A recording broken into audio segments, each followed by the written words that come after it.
सिद्धि की शादी के बाद वो ससुराल चली जाती है। पीछे रह जाती है भाभी रानी। सिद्धि के ससुराल जाते ही भाभी कहती है, अरे वाह जी वाह, सारे कपड़े मेरे। हाय रे पैंट, अरे वाह वाह, मजा आ जाएगा। अरे ये सिद्धि की अलमारी के सामने खड़े होकर क्या बड़बड़ा रही है? जा जाकर देख मेहमानों को विदाई की मिठाई मिली कि नहीं। अब हाँ माँ जी, क्यों नहीं, लेकिन पहले कपड़े तो बदल लूं। अब रानी आ जाती है सिद्धि के उन कपड़ों में जो वो ससुराल जाने से पहले घर छोड़ जाती है। अरे रानी, कुछ दिन रुक जाती। अरे ये तो सिद्धि बिटिया को मैंने ही दिया था, बड़ा ही फबता था उस पर, तुझ पर तो कुछ खास नहीं लग रहा। अब वो ना मेरे सारे कपड़े गीले थे तो सोचा पहन लूं।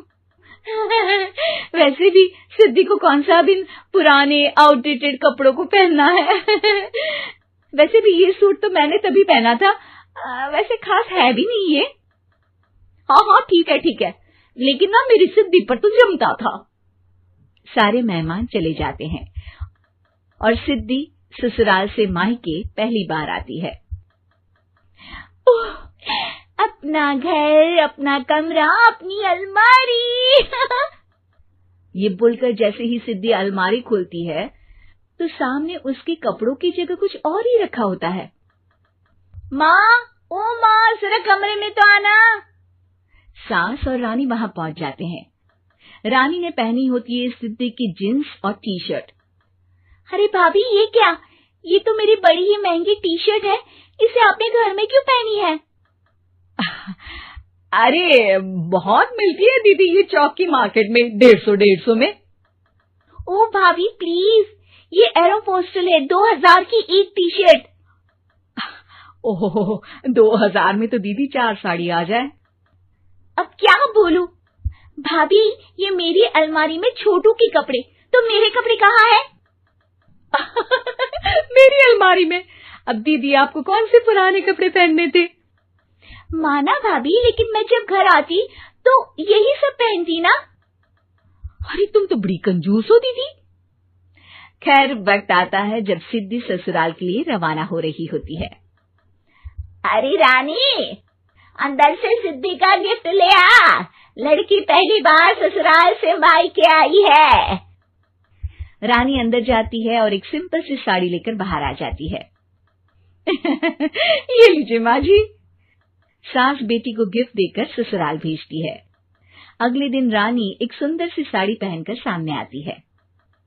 अरे रानी, ये तो वो साड़ी है जो मैंने सिद्धि को देने के लिए दी थी जब वो ससुराल ले जाती, लेकिन ये तूने कैसे पहन ली? अरे माँ जी, ये साड़ी तो मुझे बहुत पहले से ही पसंद थी, लेकिन चिंता ना करिए, मैंने सिद्धि के लिए भी अच्छी सी साड़ी दी है। हाँ। तभी सिद्धि का फोन आता है।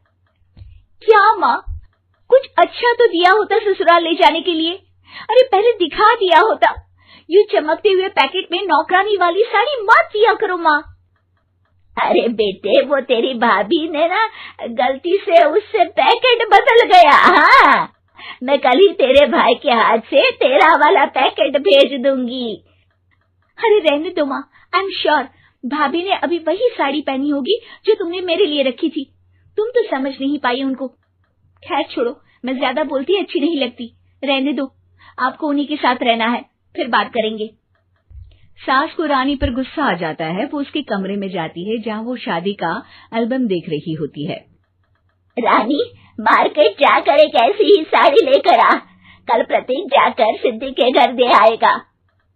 अरे क्यों माँ जी, कितनी साड़ी देनी है दीदी को? यहाँ कोई सेल लगी है क्या?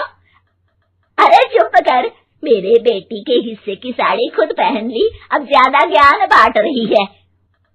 एक दिन सिद्धि का फोन आता है।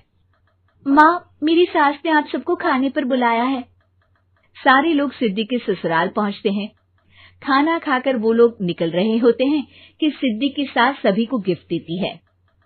अरे बहन जी, बेटी के घर का खाना खा लिया, यही बहुत है जो आप ऊपर से गिफ्ट भी दे रही है। अरे बहन जी, आप भी कहाँ इन बातों पर विश्वास कर रही हैं। सास सभी को गिफ्ट देती है, लेकिन रानी को जो साड़ी देती है वो अजीब सी हरे रंग की लाल रंग के बड़ी छाप वाली होती है। अरे छी छी, ये कौन पहनेगा? सासू माँ को तो जरी वाली इतनी सुंदर, और मेरे लिए ये नौकरानी वाली। अरे भाभी, दरअसल मैं जब भी घर आती थी आप वापसी में ऐसी ही साड़ी देती थी ना, तो माँ ने सोचा कि आपको आपकी पसंद की ही साड़ी क्यों ना दी जाए। बेचारी रानी, बोलती भी तो क्या। सिद्धि और सास रानी का चेहरा देखकर हंसने लगती है, तो रानी समझ जाती है कि अपने ही बिछाए जाल में वो फंस चुकी है।